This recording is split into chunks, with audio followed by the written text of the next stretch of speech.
everybody, and welcome to today's after party of Project 1 Million in 1 year.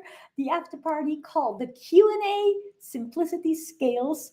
And I need to start off by saying an apology because I never like it to go live late or to come late to an appointment because as I shared today on the third day is something that I've actually learned very early on in my entrepreneurial journey, which is to be early is to be on time. To be on time is to be late, and to be late is unacceptable. And so I never like to be late. But I have to tell you guys, I have a good reason for it because after I finished today's session with you beautiful people, Project 1 Million in 1 year, day number 3, the longest day yet, it was absolutely amazing because my messages or my phone was buzzing, boom, boom, boom, boom, boom. Messages were coming in, calls were coming in, a lot of good stuff from you guys. And I was just literally like messaging and sending stuff and jumping on calls with people to just really help and support and just attend to the beautiful, beautiful people that are you guys. So that was the reason. It was a good reason, even though it's unacceptable. I just want to say thank you so much for your patience with me. And today I'm so excited because also so many questions have come in, and that's what today is for. It's a Q&A where we're going to address like, oh, I'm just going to try to do as many as possible, but we had so many beautiful good questions coming in that I'm actually considering maybe doing another Q&A for one of the after parties. So today will be number 1, and then maybe tomorrow or the day after we do number 2, depending on how many questions we can get through. But I also want to let you guys know in the UAE, the Dubai, where I am right now, it's almost 1 in the morning, so it's very late, and I haven't even eaten my food yet, and I'm buzzing from energy of you guys, beautiful people, at the event. So we're gonna dive in. I'm gonna be absolutely excited to answer many of your questions. Hello, beautiful Misty. We have you here. I answer your question, and there's a couple others ones. But before we do that, I have to go and introduce the intro video. And whilst you're listening to it, go and kick back, relax, bring your questions, and let's dive in.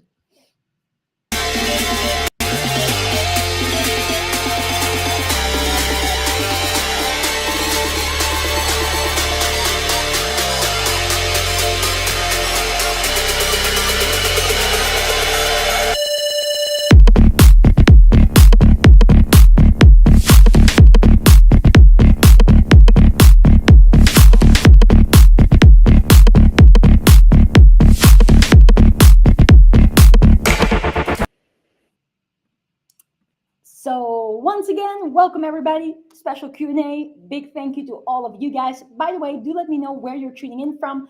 If you're watching this live, if you're watching this replay, let me know where you're tuning in from. If you have a question, do comment it below so we can go over the questions. I've got plenty of questions actually to already go over, but then also I can take the questions that I will not get to as inspiration for the next Q&A session as such. But also, if you're new to the channel, please feel free to hit the like button, hit the the subscribe button, hit the bell so that you can be notified whenever we make these very powerful videos to help you guys build your freedom lifestyle. Now, without further ado, I'm just going to get started, dive into it with all the questions. And I want to start with a question by Misty because that one is right in front of me as it came in a couple of hours ago. So she was basically saying, when I want to promote my course by doing a lead magnet, but I am not quite ready for ClickFunnels. Do I just like regular posts to do that, and then and get the leads info from there, or have them message me and then send the lead magnet to them, the book, for instance, by email? And then question number 2, would the post be considered as the landing page in that case? Okay, so this is a really, really, really good question. And the answer is basically yes. So what you suggest is really, really good. And so basically, if you wonder, like, what is then the landing page? The landing page is basically a combination of the post and the messages that you will have with the lead. So for anyone that is starting out, like yesterday's session was all about automation and the power of it. And when I learned about the power of automation, I was just like, oh my goodness, I need to have this. But at the same time, it's very important to realize that you want to go with progress over perfection. So I want everybody to comment below and say progress over perfection. This is super important. And yeah, I really, really allows you to figure out a way so that you can constantly be in profit and constantly be able to monetize. So again, having the holy grail that we spoke yesterday with the automation and all of that stuff, that is going to be the ultimate goal, because then it allows you to save up some of your times, because it's not just called you running a business, but it's called a freedom lifestyle business. So that's very, very important for everybody to be aware of. But at the beginning, you would not necessarily want to go and build all of this stuff straight away. You probably want to get a couple of closes under your belt, and you can do that exactly in the way that you suggested, Misty. So one of the things that everybody that's part of FLC, so you obviously have DCA. I really want you to go, because Missy's one of our students. So Missy, you will be able to go into the DCA, and I highly recommend you to watch video 9 of the foundation, because there in less than 2 hours we explain the entire step-by-step procedure, how you can basically mimic a funnel but not having to have a funnel, and just have people come in, and the right types of people come in, and then having them go through this beautiful customer journey prior to you actually having a conversation with them. But it's like, it's a mix of you making the post and then you having a conversation, them filling out something, so you get a little bit more understanding of where they're at and what they want to do. So session 9 of the FLC DCA Foundation is going to explain everything. And also in there, I basically tell you exactly like what to post, how to do, like where to click, what to do on the Instagram Pro platform. But obviously Instagram platform, you can apply the same things to everything else. But also I give you all the templates that we use, and I share exactly how to use those templates so that you do not need a funnel, but you can really use these techniques to make your next 10,000 or something to that effect. And then once you have closed those deals, then you really want to start considering to then put a simple automation in place, because the trade-off when it comes to organic stuff is that it does take more of your time. But let me share this with you guys. As much as we have so many automations running, so many funnels in place that are really highly optimized and really, reach out to people all around the world and make great money, I still apply any of those organic techniques that I'm sharing to my own social media as well. And I still close many, many deals by just applying those simple techniques, because, once it works, it works. So it doesn't make sense to not use those organic stuff beyond or besides your automation stuff as well. So I hope that helps. So make sure to start incorporating that. And the very simple type of post that I would recommend, I actually made a template for that recently. And I shared, no, the recording is still coming of that particular session. But when you go to your DCA handouts, I'm actually going to share that tomorrow with all of our participants, so they can basically see like how does the backend work, where do they have all of their templates and material, like so that part becomes clear. But there is one particular template. It's a new one, and it's exactly showing you how to make that high converting video, how to write. Like I literally create the script for you. I created the template for the copy for you. The call to action is in there. There's a message that you can send to them. So everything is basically done for you. You just have to replace like where it says ... You just have to fill in your topic, your stuff, so that you can literally, use that straight away today. So make sure to use that. And exactly, that's totally it. So basically saying like, as long as we start selling 1 or 2 courses, then we can start upgrading from there. And that's exactly how you want to do it. You want to get started, hit the ground running, hit the ground closing, bring money into your bank account, and then reinvest some of the portions of that into your business so you can grow it and can scale as such. So really good. Hoo. Another question that has come in, and I have to go and go through some of the different things. Let me just go and check. Because there's been so many different questions that have come in. So I just have to check this out. So I'm just going on them right now. Pum, pum, pum, pum, pum.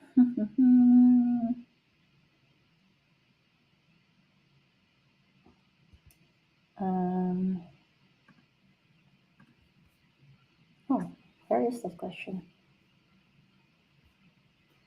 Yeah, this is this happens. This happens sometimes when we get so many in, and then I just can't see exactly which ones are in, because there's questions coming, there's requests coming. Okay, so there's another one question over here that I want to go over, and this one has to do. Oh,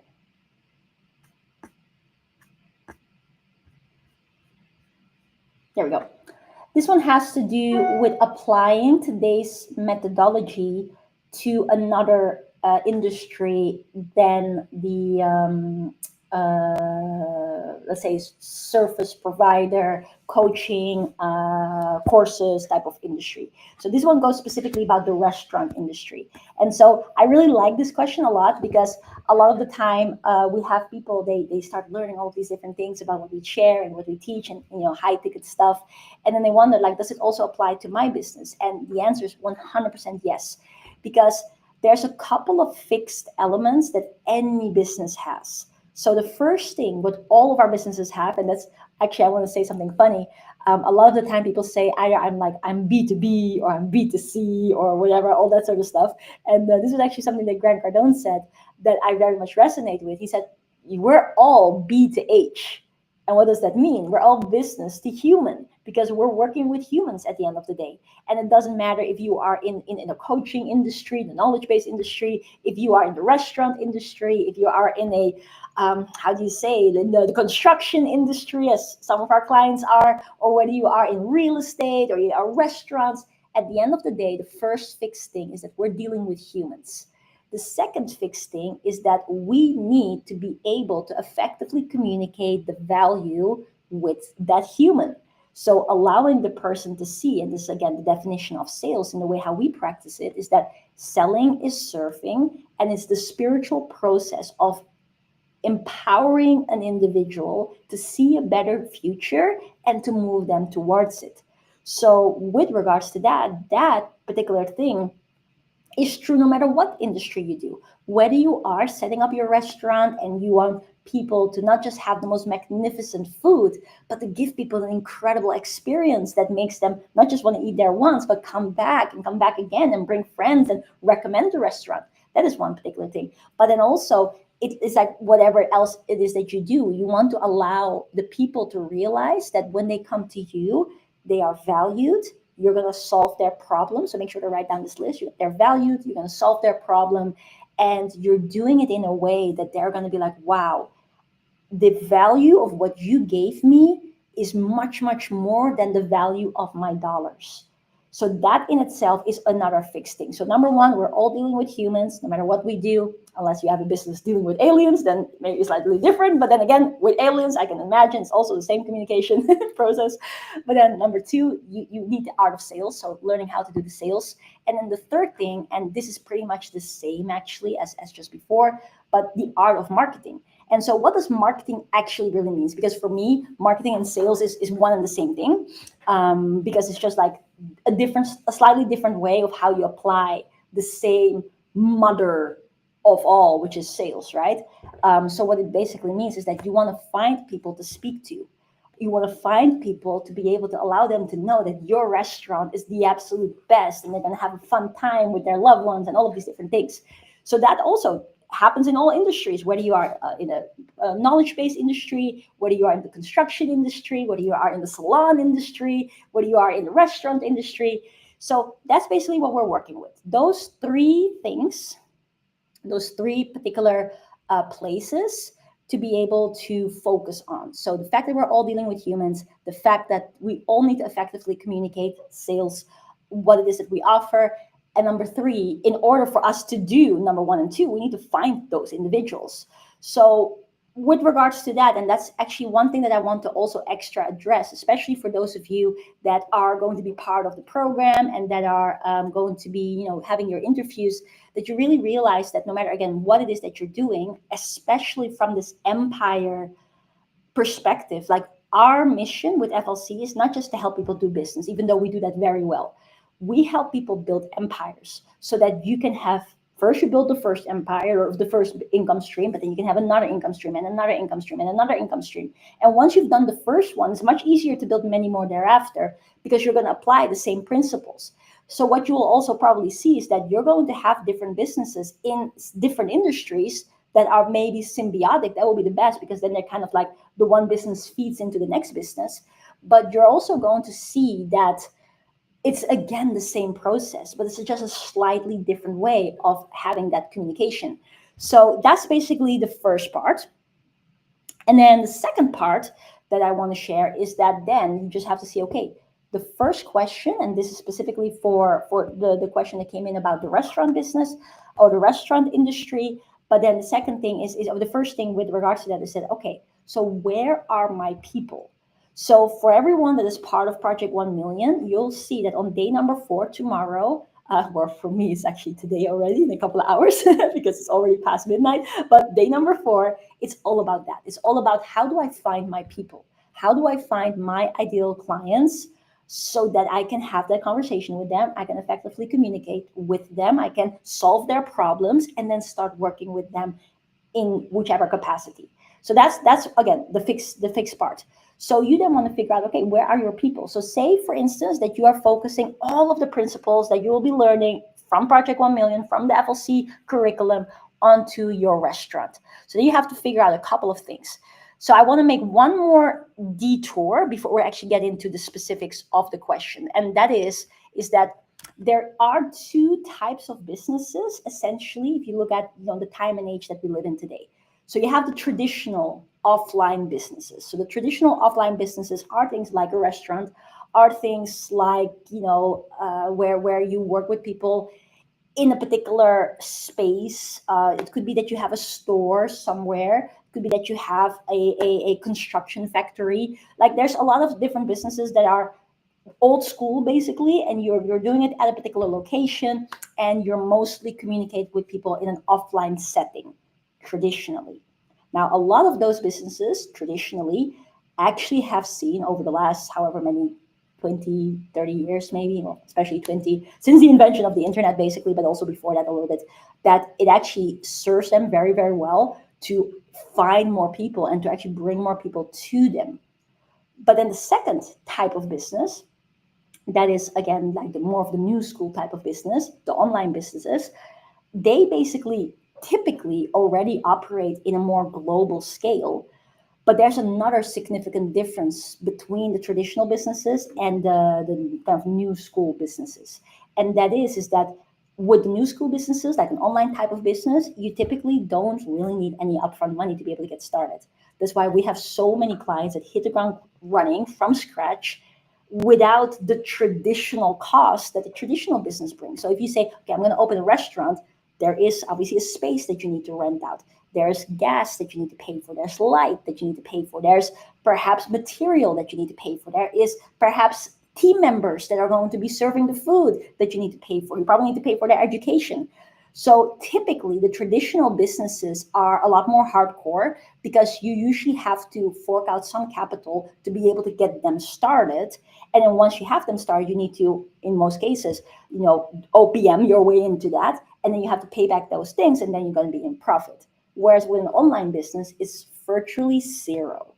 So that's an important thing to keep in mind because you're going to understand the answer that I'm going to give you. So even if you're like, okay, purely hardcore traditional business, you can do a lot of business, but you just have to make sure that now you're going to be like, okay, cool. Where is my money going to be made? What are the different prices that I have? Let's go and do the reverse engineering.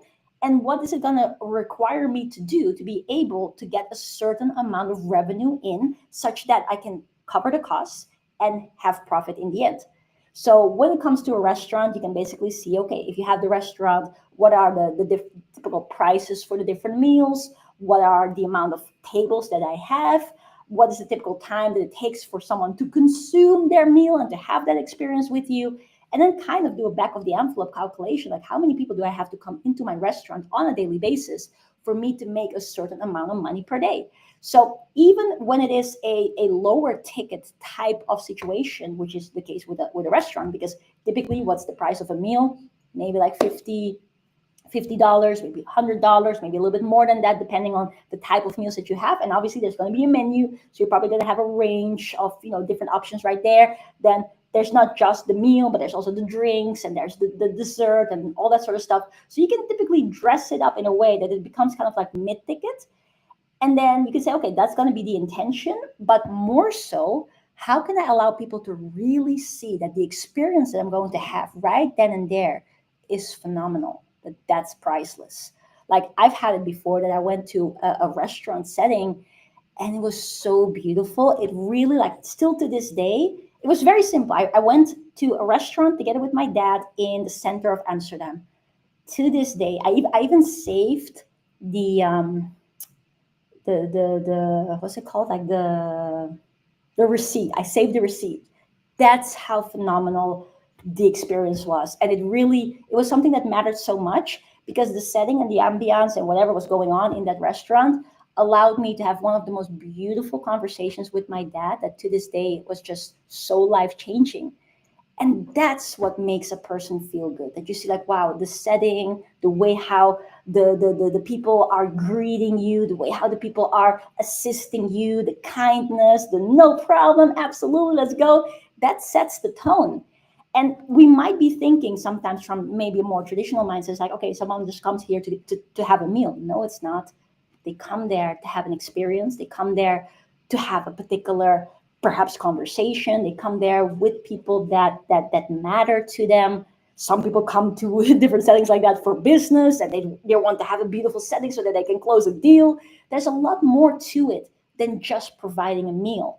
So what you want to start thinking about is, okay, who's the type of person that I would like to bring in, and what's the type of experience that I can give to those beautiful people, and how do I allow that to be known? So then we come to the three things that are fixed for everybody. What I'm dealing with human beings, so what is it that human beings want? Number two, how can I allow people to see if they spend $100 here, that they're going to get far more than $100? Like, that's going to be a life-changing $100 because the experience that they're having is setting themselves up for the most beautiful future. And number three is, how can I then get more people? So if you have a local restaurant, how can you get more people from the neighborhood to become aware of what we do? So what can you do? You can do it in free means. So you can have your Facebook page, you have your Instagram, you can have people come in, and then before they leave, you can say, okay, can you write a little review on our Google review, so that's ranking higher on Google. These are all free means that you can employ, where people can basically go and find you, follow you, see the other experiences of other people that have come to your place. And they are all so incredible, because also for me, when I go somewhere, I'm checking them out, see if they have an Instagram, and I see, hey, what is it going? What are they doing? What are they like? How are their clients experiencing it? How many people are loving the pictures and different things that they're doing? And when you start seeing it from that perspective, you're no longer running a restaurant. You are the brand, and you create experiences for people. And allowing people to get to know you also increases the want for people that, hey, I've seen this incredible person has a beautiful brand where they create experiences, that other people start writing about it and thinking about it and making stories in your space. So that then you have that beautiful marketing flush that is allowing more people to think like, hey, yeah, I want to go there. Like, for instance, in Dubai, you have that a lot, where people are having their Instagram pages and stuff like that. And then you go on it and you see actually people recommending beautiful hidden gems, places where you can go for coffee, where you can go have a nice meal, have a nice experience once again. And I actually check those things out. So before going somewhere, I'm just like looking like, oh, what kind of experiences can you have here and there? And it's like, oh, that's really cool. And it doesn't have to be super high priced food, but it could be so lovely that I'm like, hey, you know what? Number one, I'm going to leave them a great review because I had a wonderful time there. And you know what? I want to come again. I want to go to this place again. Like just the other day, I found a beautiful new place and I loved it. I actually got a lot of work done there as well. So you want to think beyond the traditional means of business. And so when you do that, you can just say, okay, I'm going to allow for this to be visible on social media, like Instagram, on Google reviews, stuff like that. But also you can actually adopt some of the traditional means too, because they work too. Can you print out a bunch of flyers and put this in everyone in the neighborhood's mailbox? How can you create something really cool, like some sort of maybe giveaway or something special, that once they come in as the first time client, they can basically buy for one person and get for the other person for free or something like that. Or they can get free drinks after spending a particular amount of money. So how can you create these little different things that makes people be like, oh, that's really cool. I really like that very much. And when, again, you do that, you get more awareness, you get more people to come to you, and therefore more people are going to experience what it's like, and then they see you and your beautiful team that are welcoming them. You're not just there to serve them food, you're there to give them an experience. Then also you want to train your team members.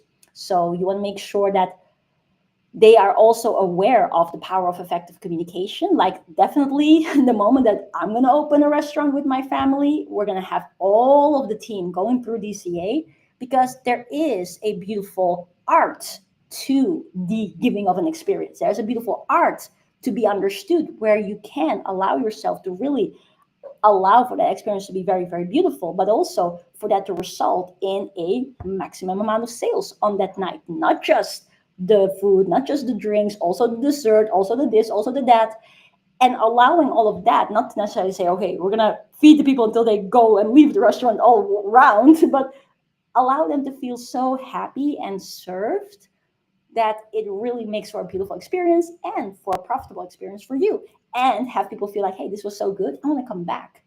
So that's obviously very important. Have your team be trained in sales and in the art of sales, not just sales to make a quick buck. No, actual service, the service element of it. So that's very important. But then, that being said, and that then being calculated and doing the back of an envelope calculation of reverse engineering, if you will, and then figuring out, okay, what do I need to be able to, like I said earlier, as a traditional business, cover the costs, but then also always be in profit as you go and pay those OPM costs off on a monthly basis. It is important to realize, okay, this is my numbers. And then once you know, okay, these are my numbers, this is the amount of effort that I need to do to go and actually get people to come. So have you considered also the options of, for instance, door to door? Like, not just say, hey, I'm going to give a flyer. Actually, I'm going to personally visit the people, say, hey, we've got this restaurant, this and that, with other, and do efforts like that.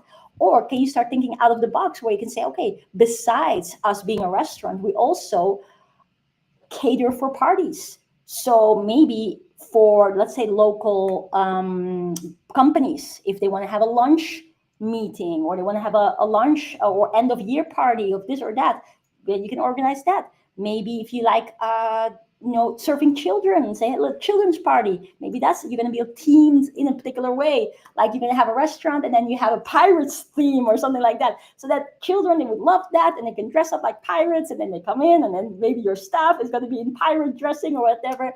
And then maybe you can go to the local schools and say, hey, we would like to let you guys know that if there's any parents, obviously you need to get permission for that, but if there's any parents wanting to go and get children's parties and whatever stuff like that, then get in contact in that way, or other instances that you can go and allow for multiple different ways to allow for that profit to come in. And then you start realizing that that is the way how you can tier up. So you can have your lowest tier being in the sense that, okay, this is just the regular experience, I'm coming to have a meal and a drink and an experience.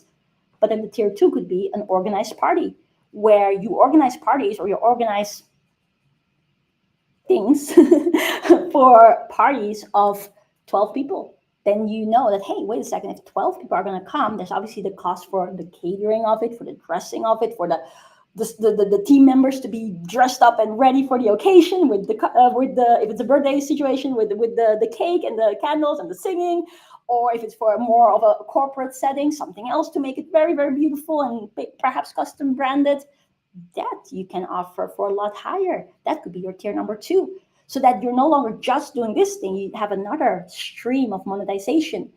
And even when people do come for option number 1, you can say, well, I just want to say, if you happen to have a party coming up, or if you want to do this or that, actually we can help with that too. Or you have that set in the menu, so that people can see, oh, wait a second, we cater parties too. And then that way, that information starts to dissipate and starts to go out there. And before you know it, the person says, hey, I had such an amazing experience. We're actually having our annual celebration of top sales party. We would like to bring the entire team, 50 men, 50 men and women, and can we hire? Well, absolutely, let's go. And that could be something directly for like 5,000 or 6,000 or something of the sort. For, on the one hand, the organization of it, and the other hand, obviously all the meals, all the drinks, all the things that are included, and then that would be a high ticket offer.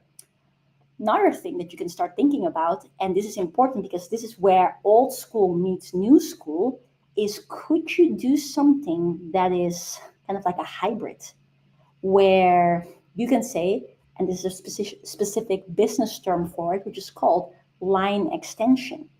Can you extend your offering beyond the realm of your restaurant?